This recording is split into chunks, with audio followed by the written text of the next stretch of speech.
73 About 73 senators. Yeah.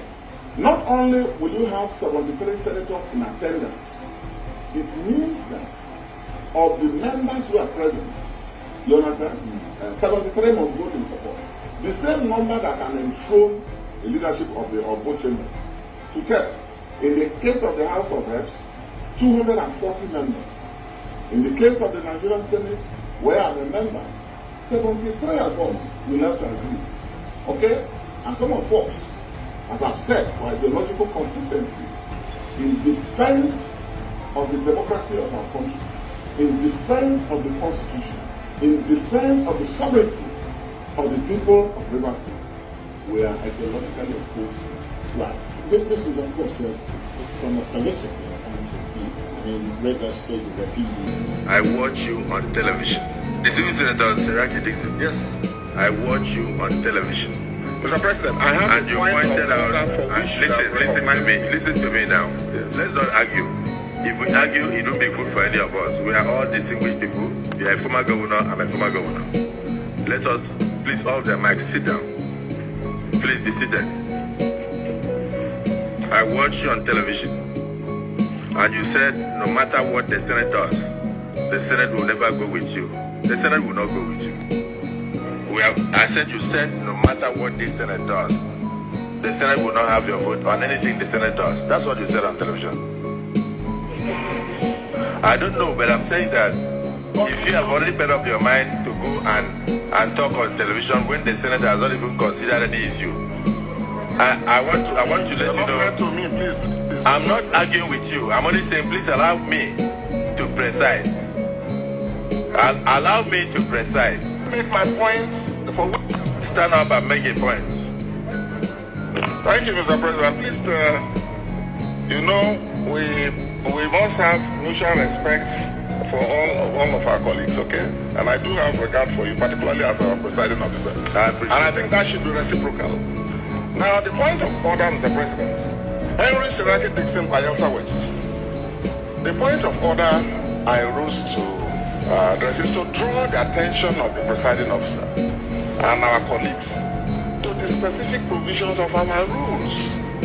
Each one of us is guided by two documents: the Constitution of the Federal Republic upon which we were sworn, and the rules that govern our proceedings.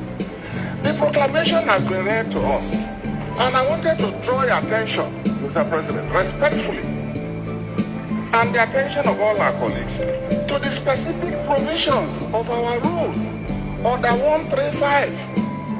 The framers of this are very exhaustive. Once you say state of emergency declaration, then say Can you read 135? Let me read it. Say, look, 133. When the President of the Federal Republic of Nigeria, by instrument published in the Gazette of the Government of the Federation, issues a proclamation of a state of emergency in the Federation or of any part thereof, he shall immediately after the publication, A, B, C, D. Now, since you have read it, now let me go to 135. The President shall, in a closed session, brief the Senate on the circumstances of the proclamation of a state of emergency. Your point of order is upheld. Thank you. So let's go to the closed session. Please. Raising the point of order. Yes, Honorable. Honorable Speaker, distinguished colleagues, my name is Honorable Obi Aguocha-Labour Party. Represent the great people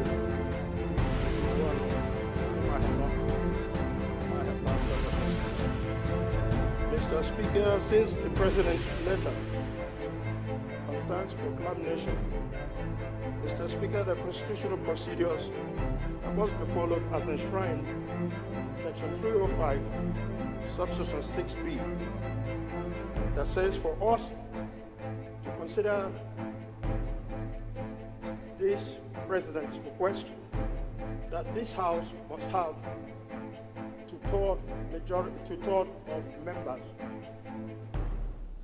present. Mr. Speaker, may I please ask? We already have our attendance registers, honorable colleague, Mr. and we will Speaker. rely on that to ensure. Mr. Speaker, this is a constitutional. Yes, This is we a are. constitutional. Can we do a head count, Mr. Speaker? There we is have no- to attend that we have a quorum. Yes. We have to attend that we have. Yes, Now we yes. have Our attendance register our will guide us constitutional accordingly, requirements. honorable. Please. Sir, Our attendance registers will guide us accordingly. Members are still signing, and at the end of the day, we'll take attendance. Mr. Speaker, can that be made available now for the members to know whether we Please. have formed a quorum? Whether we have formed a quorum, Mr. Speaker, as enshrined in the Constitution, Mr. Speaker, so that our deliberations are not going to be deliberations based on illegality. It is and noted, honorable. unconstitutionality. Please, you can sit down. Sit down, please. Your point of order is noted. Please sit down. As we are seated, so that Nigerians will know that we are not circumventing the Constitution. So, Mr. Speaker, honorable colleagues, this is not about either supporting or opposing what Mr. President has said, but because of your impeccable leadership, the kind of leadership you have given to us in this House, and the kind of leadership that Nigerians have come to believe in, Mr. Speaker, it is good enough, and I urge you that we comply strictly with the Constitution by first transparently announcing the quorum as it is now for us to go into this debate. I so move, Mr. Speaker. Thank you for the opportunity.